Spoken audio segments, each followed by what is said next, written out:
Este é o Santuário de São Francisco das Chagas, também conhecido como Igreja dos Franciscanos, um dos maiores e mais importantes templos religiosos de Juazeiro do Norte, aqui no Ceará. O santuário está sob a responsabilidade dos padres capuchinhos e faz parte da história cultural dessa cidade. Mas você pode estar se perguntando, e o que você está fazendo aí, Expedito? Estou aqui porque foi neste lugar que aconteceu algo que marcou profundamente a minha vida. Foi aqui que, em 1988, um encontro com alguém muito especial marcou a minha vida até hoje. Que encontro foi esse? Como era a minha vida antes desse encontro? Você vai conhecer, a partir de agora, um pouco da minha história, da minha trajetória, da minha vida que começou aqui, há exatos 38 anos. Mas antes, vamos conhecer um pouquinho da história dessa igreja.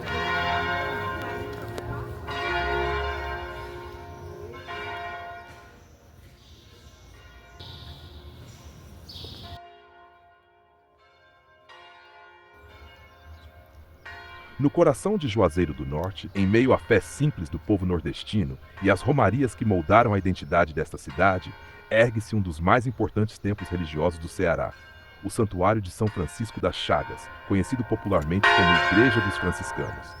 Mas esta história não começa com paredes, torres ou sinos. Ela começa com um sonho.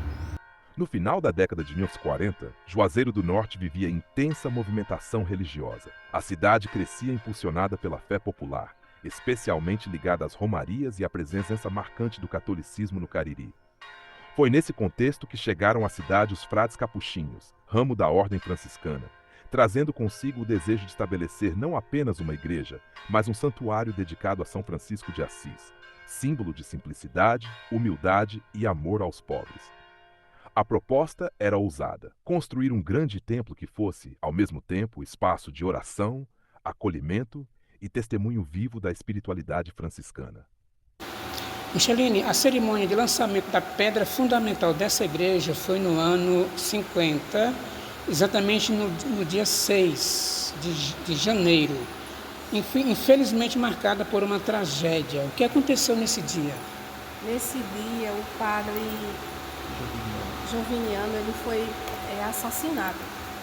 Então, foi um sangue derramado no santuário. Por conta de quê? Por uma questão pessoal.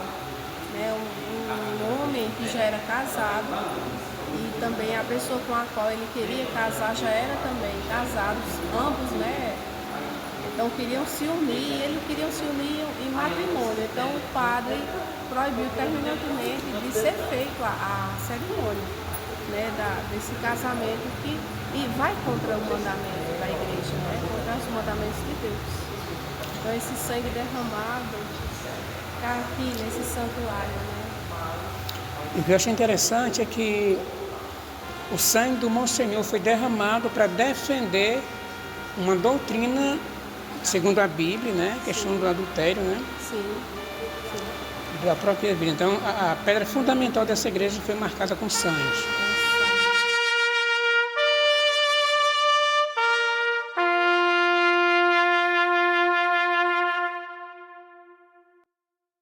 Gustavo, a Igreja dos Franciscanos completa esse ano 70 anos de história. Sim. Conte um pouco da história desse santuário.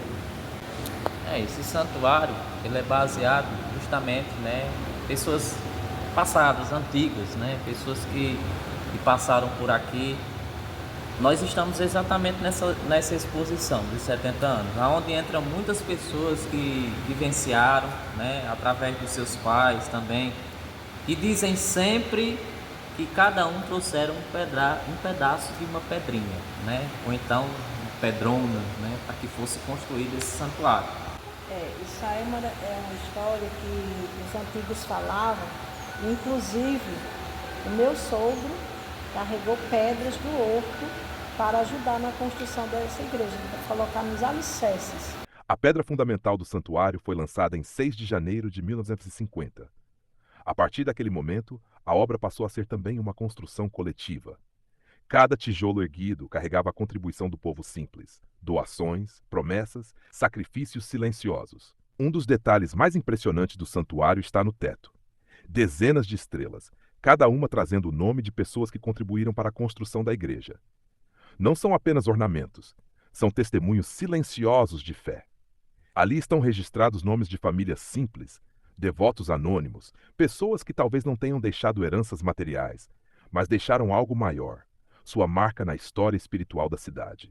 Muitas pessoas daquele tempo deixaram, diante das suas doações, basicamente seus nomes gravados, em cada parte, tanto do teto como da coluna, daqui, da parte do santuário, como do passeio das almas, lá dentro do santuário mesmo. A parte interna, o teto, a parte interna da igreja, no teto tem estrelas e nomes gravados. E tudo isso simboliza a gratidão das pessoas, das famílias que contribuíram para a construção da nossa igreja. E também o nosso santuário ele foi construído em 6 anos. 6 anos, toda a estrutura e todo esse santuário foi construído. Após anos de trabalho, esforço comunitário e perseverança, o Santuário de São Francisco das Chagas foi abençoado em 6 de janeiro de 1956. O sonho havia se tornado realidade. O que antes era apenas um projeto dos frades, agora era um patrimônio do povo, um espaço de oração, romaria, silêncio e encontro com Deus. Hoje, décadas depois, o santuário permanece vivo. Vivo nas missas, nas romarias, nas lágrimas silenciosas e nas orações sussurradas. Mais do que um prédio, ele é um símbolo. Símbolo de uma fé que atravessa gerações. Símbolo de um povo que constrói com pouco, mas crê em algo muito grande. E é aqui neste lugar que muitas histórias começaram. Algumas coletivas, outras profundamente pessoais, como a minha história, que vou te contar a partir de agora. Da dor à esperança, meu encontro com Deus. Eu sou Expedito Belisário, filho natural de Jardim, Ceará.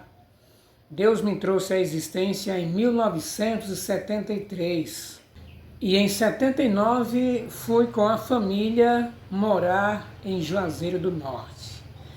Infância feliz, sem internet, sem celular, sem jogos, apenas jogos de botões, de peão, de carrinho pelas calçadas, amigos, amigas, uma infância marcada com muita diversão, música e trabalho. Pois é, trabalhei desde os 8 anos de idade. O primeiro emprego foi com meu amigo Lécio Gomes, que agora já descansa no pó da terra, como ajudante de sapateiro. A minha infância foi, em muitos aspectos, maravilhosa, marcada por muitas brincadeiras, alegria e muita liberdade. Guardo boas lembranças desse período da minha infância. Porém, junto com essas boas memórias, também houve muito sofrimento. Meu pai, que já dorme também no pó da terra, desde jovem enfrentava sérios problemas psicológicos. E então eu cresci presenciando essas crises e convivendo com essa realidade difícil. E com o passar do tempo, meu paizinho foi melhorando. Mesmo assim, tudo aquilo que vivi na infância acabou refletindo em mim. Quando entrei na adolescência, fase que por si só já é cheia de conflitos e transformações. Passei a desenvolver problemas psicológicos, especialmente um profundo sentimento de inferioridade. Na escola, sofria zombarias constantemente. Os colegas diziam que eu era muito feio, insignificante e que jamais eu conseguiria arrumar uma namorada. Essas palavras foram se acumulando na minha mente até que mergulhei numa depressão profunda, acompanhada de lapsos da memória. Havia momentos em que eu me preparava para ir à escola e esquecia completamente para onde eu estava indo. No trabalho, certa vez, meu patrão pediu para que eu procurasse um moldo dentro de uma caixa cheia de outros moldos. Eu sabia qual era, mas enquanto eu estava procurando o moldo, eu esquecia completamente qual era o moldo que ele tinha me pedido. Eu passava várias vezes por ele, mas como não lembrava mais qual era, e aí doía cada vez mais dentro de minha alma. Isso me causava uma angústia enorme. E o patrão, observando que eu já havia passado pelo molde e não pegava, ele então dizia: eita, mestre, se você já é doido agora, imagine quando você ficar adulto. Essas palavras, como flecha, penetravam profundamente na minha alma e martelava dentro da minha mente ao ponto de eu desejar desistir da vida. Minha mãe tinha o costume de, antes de dormirmos, me ensinar uma oração simples que dizia assim: com Deus me deito, com Deus me levanto, com amor e graça do Divino Espírito Santo. Eu fazia essa oração todas as noites, mas eu sentia que precisava de algo mais. Então acrescentava um pedido especial, um pedido pessoal a Deus. E eu dizia: Deus, me ajude, cure a minha mente, eu não estou bem. Aos 16 anos, eu passeava pelas ruas e via os moradores de rua e eu me enxergava neles. Pensava que aquele seria o meu futuro, mendigo, morador de rua, alguém com a mente completamente debilitada. Era o futuro que eu via naqueles moradores de rua. Foi nesse contexto que o Santuário de São Francisco marcou profundamente a minha história. Aos domingos, eu vinha à missa e prestava muita atenção em cada palavra do padre, porque eu queria aprender sobre Deus. Eu desejava ardentemente ser liberto daquele sofrimento, daquele sentimento de inferioridade. Certo dia, voltando do trabalho, eu passei por uma garagem na rua São Benedito, onde lá vendia carvão. Alguém escreveu na parede com carvão a seguinte frase: quem crê em Jesus, ainda que morra, viverá para sempre. Presta bem atenção aqui, amigos, como Deus estava trabalhando para atender a minha oração. Aquela frase ficou gravada na minha alma. Eu repetia comigo mesmo: quem crê em Jesus, ainda que morra, viverá para sempre. Então eu pensei comigo mesmo: se Jesus é capaz de ressuscitar um morto, Ele também é capaz de curar a minha mente, pois eu ainda estou vivo. E é exatamente aqui que entra a história dos franciscanos, como já falei antes. Foi nesse santuário que ouvi, nos evangelhos pregados pelo padre, a história da ressurreição de Lázaro. Inclusive, aquela frase escrita com carvão na parede: quem crê em Jesus, ainda que morra, viverá para sempre, faz parte exatamente da história de Lázaro, do relato bíblico da ressurreição de Lázaro. Naquele momento, tudo começou a se ligar. O que eu havia visto na parede e o que eu tinha ouvido na missa e aquilo que estava sendo trabalhado no meu coração.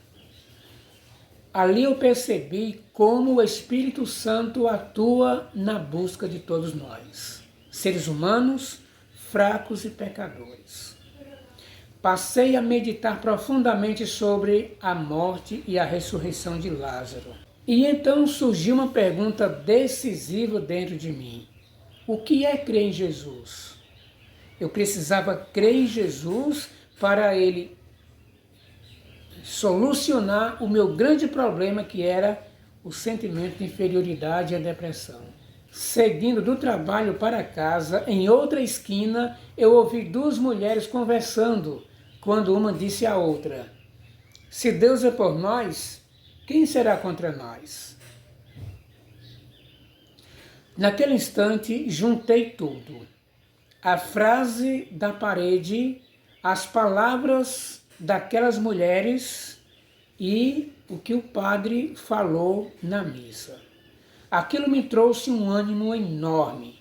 Eu tive certeza que Jesus iria curar a minha mente. A partir daí, comecei a buscar conhecer mais e mais a Deus.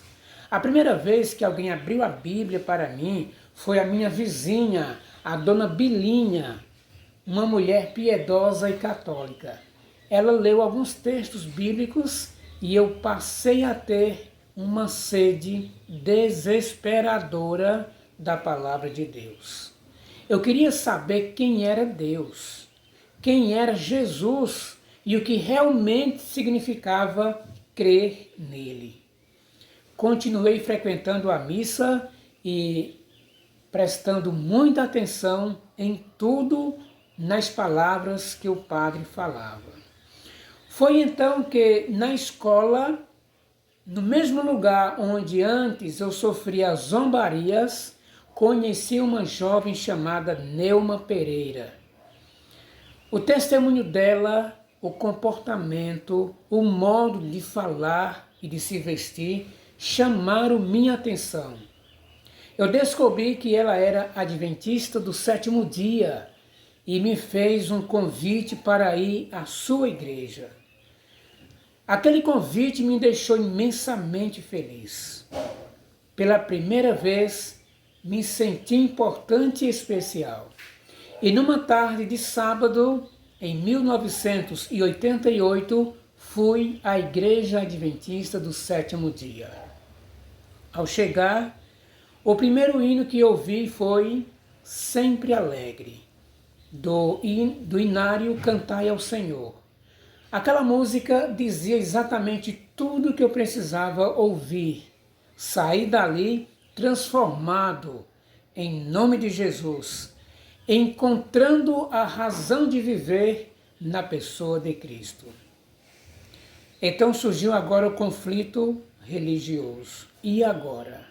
Católico ou adventista? Pela manhã, aos domingos, eu estava sempre nos franciscanos. À noite, com os adventistas, buscando a Deus acima de qualquer religião.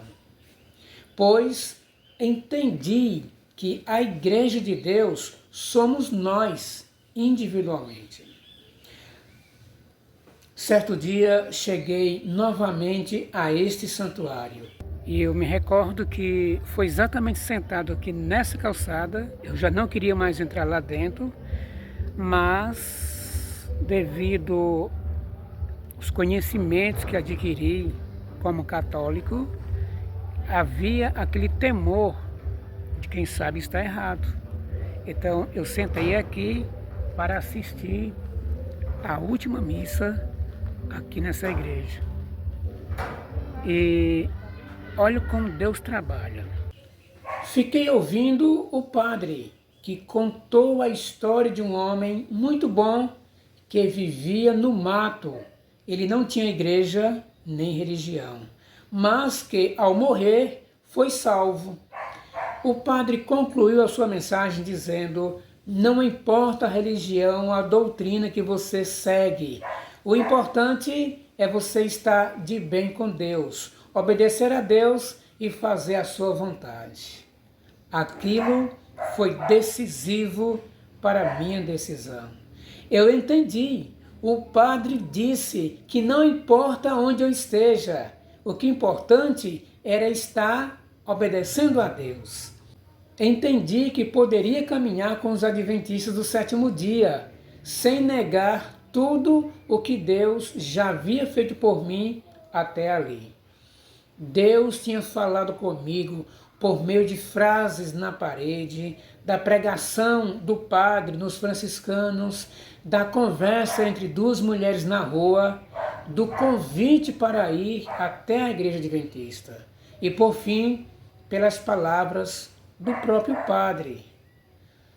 Então, no dia 23 de outubro de 1988, fui batizado na igreja adventista do sétimo dia pelo pastor João Evangelista.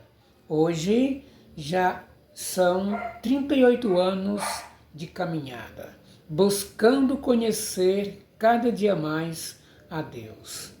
Então, esse foi um encontro especial que tive com Deus, a partir do Santuário dos Franciscanos. Deus se utiliza, claro, de todas as maneiras para falar ao nosso coração. Antes, eu tinha vergonha de mim mesmo, vivia com sentimento de inferioridade, depressão profunda e desejo de morrer. Hoje já estou com 53 anos. Dou palestra para mais de 300 pessoas ou 500 pessoas. E quanto maior o público, melhor eu me sinto. Houve uma transformação profunda. E essa transformação não foi religião A e nem religião B. Foi Jesus Cristo a quem eu buscava continuamente. Na época das maiores crises da minha mente, eu vinha a esse santuário e fazia promessas, ajoelhava-me diante desta imagem aqui e suplicava a Jesus pela cura da minha mente. Hoje eu entendo a questão bíblica sobre imagens de escultura, mas também compreendo que Deus não levou em conta os tempos da minha ignorância. Ele viu a sinceridade do meu coração, ouviu minha fé e respondeu às minhas orações. Hoje, claro, não adoro mais imagens de escultura. Aprendi o que Jesus ensinou. Deus é espírito e importa que os seus adoradores o adorem em espírito e em verdade. Essa foi uma pequena parte da minha história de conversão. O início de tudo. Ao longo desses 38 anos, há muito mais para contar para você. Aos poucos, eu vou lembrando, vou gravando e vou compartilhando com você a minha caminhada e o meu relacionamento com Deus de Israel. Eu quero aqui agradecer aos amigos que estavam no momento da gravação lá nos franciscanos. Está aí eles com as suas palavras de agradecimentos finais. Eu estou muito grata pela oportunidade de estar hoje servindo aqui com vocês e estou aprendendo muita coisa que eu ainda não sabia sobre o nosso santuário. Eu também sou muito grata a Deus, em primeiro lugar, pela oportunidade, meus 75 anos, estar tendo assim, a alegria de estar aqui fazendo parte dessa equipe, ajudando e fazendo a minha parte, né, como cristã, de dar testemunho da obra de São Francisco na minha vida. Muito bem. Desde já também agradecer, né, a oportunidade do povo piauiense, né, lá de Teresina, Piauí, querendo conhecer a nossa história, a história do santuário, a história dos capuchinhos, né, desde a construção até hoje, atualmente. E agradecer também a Deus né, por essa oportunidade de estar servindo aqui com esses nossos irmãos aqui, né, muito gratificante e é isso, passar o nosso conhecimento, né, para muitas pessoas que vêm, nosso testemunho também. E eu também só tenho a agradecer, primeiro a ser filha da terra e conhecendo a terra a cada dia que passa, a gente que é da terra vai conhecendo também as histórias da terra através dos mais velhos, os que chegam, os que aqui não moram, mas que já vieram há muito tempo, né? E poder servir aqui nesse santuário do meu coração, São Francisco. Então, mais uma vez, muito grato a todos pelo carinho que tiveram para comigo e ceder um pouquinho da história dos franciscanos. E aqui compartilho com vocês também a minha história. E estaremos juntos na caminhada da fé, junto com o Senhor Jesus Cristo, até que Ele de teu poder em manifestação. Então minha alma canta-te, Senhor, quão grande és tu, quão grande és tu. Então minha alma canta-te, Senhor, quão grande és tu, quão grande